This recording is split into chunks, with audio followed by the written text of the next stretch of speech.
আজকে অন্যরকমভাবে মাছ ভুনা করব। চলুন তাহলে দেখে নিই। চুলায় একটা প্যান বসিয়ে এর মধ্যে পরিমাণ মতো তেল দিয়ে কয়েকটা তেজপাতা দিয়ে নিয়েছি, পেঁয়াজ কুচি দিয়ে নিয়েছি। সবগুলো দিয়ে একসাথে নেড়ে নিব। হালকা ব্রাউন কালার হয়ে আসলে এর মধ্যে আদা রসুন বাটা, মরিচের গুঁড়া, মাছের মশলা দিয়ে দিব। স্বাদ মতো লবণ দিব। সামান্য পানি দিয়ে কষিয়ে নিব।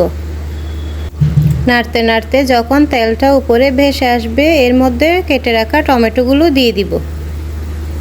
দিয়ে আবার ভালো করে নেড়ে নিব।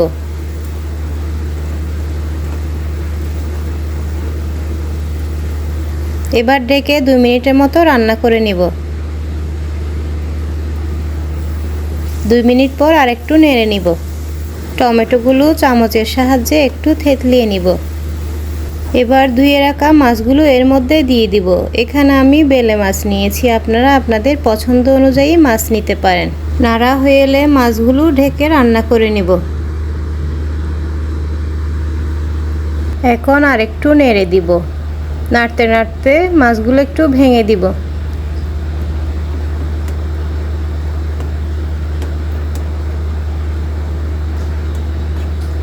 মাছটা এভাবে ভাঙা হলে তারপর আমি নেড়ে নেড়ে একটু ভুনা করে নিব। আবার ঢেকে রান্না করে নিব। এখন কয়েকটা গোটা কাঁচামরিচ দিয়ে দিব। দিয়ে 2 মিনিট রান্না করে নিব।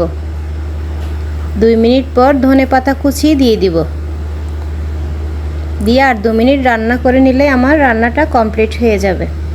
আলহামদুলিল্লাহ, মাছ ভুনাটা কমপ্লিট হয়ে গিয়েছে। আমার এই ভিন্ন ধরনের মাছের এই রেসিপিটা আপনাদের কেমন লেগেছে কমেন্ট বক্সে জানাবেন।